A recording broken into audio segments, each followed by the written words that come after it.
guys, welcome back to Camille's Corner. So y'all, today I want to talk about this completely mind-boggling situation with B. Smith and her husband that's been playing out in the media for the past couple of days. So for anyone who doesn't know, B. Smith is a lifestyle guru. She's mostly known for her show B. Smith with Style that was popular in the early 2000s. And she was a celebrity chef. She owned a bunch of restaurants and she authored a bunch of cookbooks. People called her the Black Martha Stewart.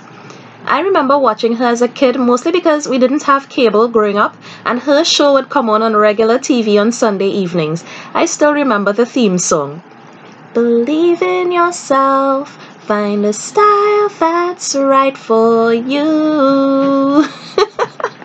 That was terrible. So B. Smith today is a shadow of her former self. She's 69 years old now and she was diagnosed with Alzheimer's disease 6 years ago. And trust me y'all, I know how this disease manifests and how difficult it is to cope with, not just for the person who has been diagnosed, but for the family members and the people who have to interact with them. My boyfriend's grandmother is also currently suffering from dementia brought on by this disease. And she's in her late 80s. We started noticing the symptoms a few years ago.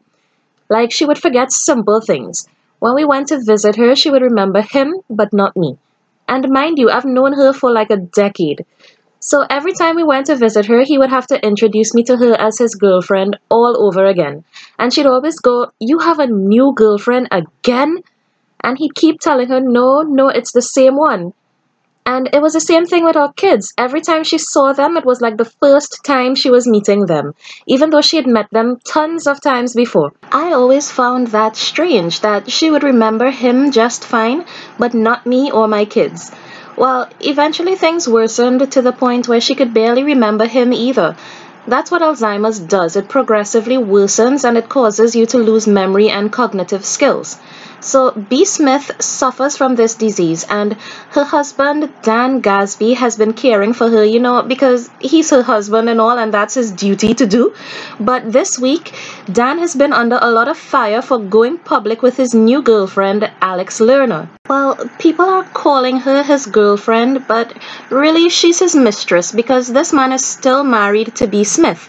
And now he has this new woman in the house where they live helping care for her. So he came out about his new relationship and people have been dragging him ever since. Check out some of the things people have been saying.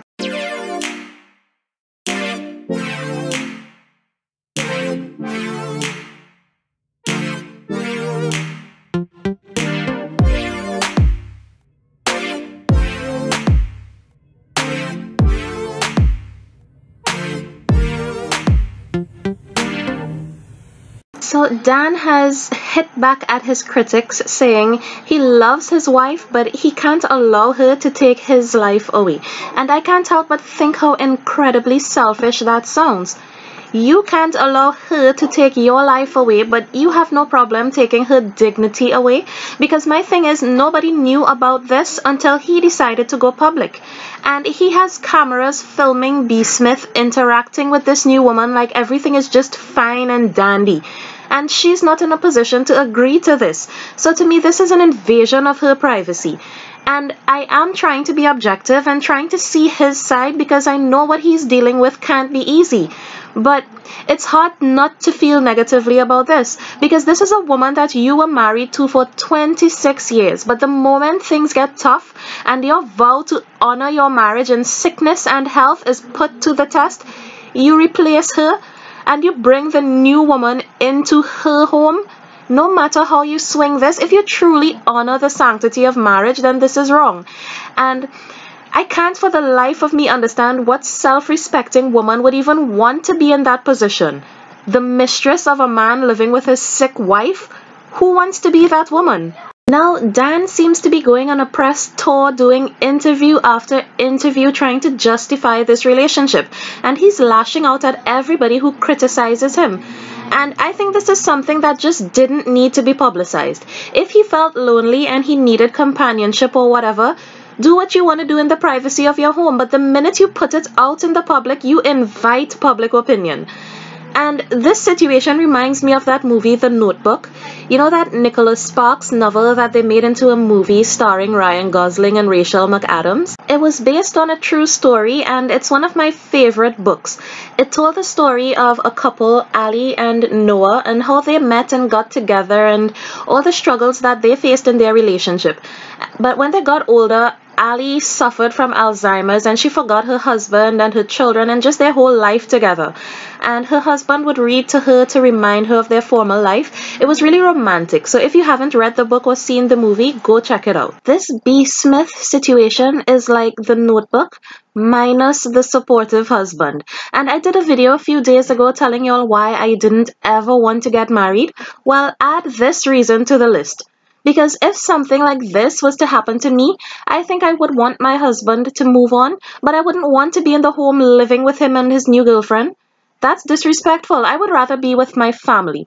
But I think money has a lot to do with it in this situation. B. Smith is worth over $4 billion. And I would imagine her husband not wanting to lose control over that fortune. So he clearly doesn't want to be with his wife anymore, but he won't legally end the marriage.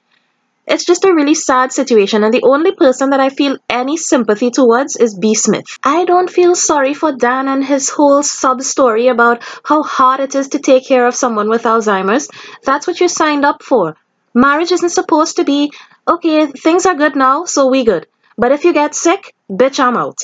No, that's not what marriage is. It's standing by your partner's side no matter how tough things get.